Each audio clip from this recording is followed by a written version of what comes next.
क्या आप भी लोन ट्रैप कर्ज के जाल में फंस गए हैं या फंसने वाले हैं? चलिए आज हम इसी को एक्सप्लेन करने वाले हैं कि लोन ट्रैप होता क्या है और सभी इसमें फंस क्यों जाते हैं। लोन ट्रैप होता क्या है?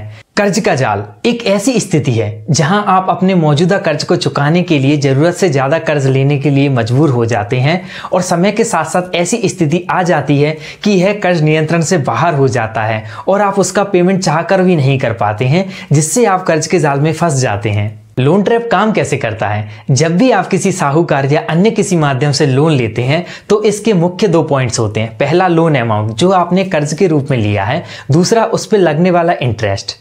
लोन को तभी चुका सकते हैं जब आपका मूलधन कम होने लगे, पर यहाँ पर एक प्रॉब्लम है। जब भी आप हर महीने लोन का ईएमआई भरते हैं तो आप उसका मूलधन और इंटरेस्ट दोनों ही चुकाते हैं, क्योंकि लोन को इस प्रकार से डिजाइन किया जाता है कि जब भी आप उसकी ईएमआई को पे करेंगे तो उसका कुछ हिस्सा आपके मूलधन को पे करेगा और कुछ हिस्सा आपके इंटरेस्ट को पे करेगा।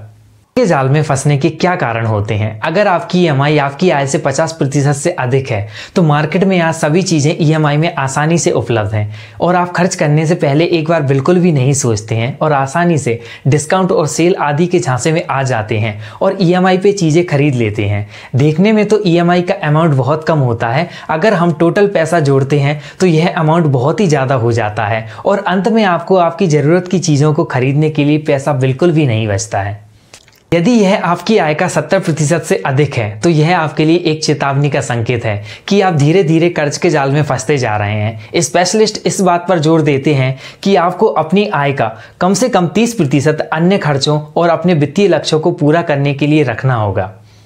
आपने अपने क्रेडिट कार्ड की लिमिट को खत्म कर ली है। क्रेडिट कार्ड को स्वाइप करके सामान खरीदना बहुत ही ज़्यादा आसान होता है। आप कुछ भी खरीदना चाहते हैं तो आप उसे बिना किसी प्रॉब्लम के आसानी से खरीद लेते हैं। यदि आपके सामने ऐसी स्थिति उत्पन्न हो जाती है कि आपके क्रेडिट कार्ड की लिमिट खत्म हो जाती है तो यह समय आपके रुकने का है और अपनी वित्तीय स्थिति पर पुनः विचार करने का है कि कहीं आप लोन ट्रैप में फंस तो नहीं रहे हैं।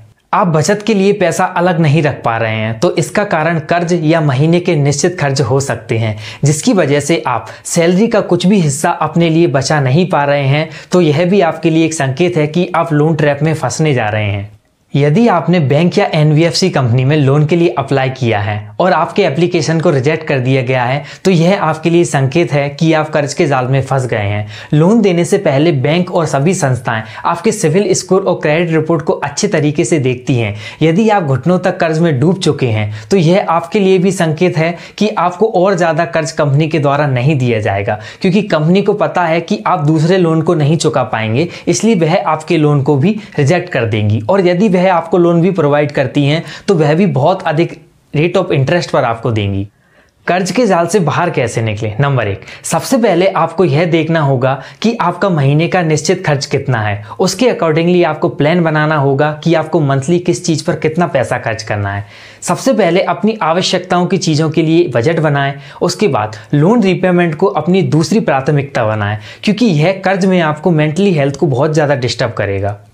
और बेहतर होगा कि आप गैर आवश्यक चीज़ों के बारे में सोचना बिल्कुल भी बंद कर दीजिए। नंबर 4, यदि संभव हो तो मार्केट से आप एक कम ब्याज पर एक लोन उठाइए और सबसे पहले अधिक ब्याज वाले लोन का पेमेंट कर दीजिए और हो सके तो अन्य छोटे छोटे लोन का पेमेंट भी कर दीजिए। अब आपके पास सिर्फ एक लोन बचेगा जिसकी आपको मंथली ईएमआई भी भरनी है, जिससे कि आपको बार बार अन्य लोनों को भरने का टेंशन भी नहीं रहेगा और आपका मेंटली हेल्थ पर भी ज़्यादा इफेक्ट नहीं पड़ेगा। अगर आपको हमारा यह वीडियो पसंद आया हो तो वीडियो को लाइक, शेयर एंड सब्सक्राइब जरूर कर दीजिए। Thank you so much.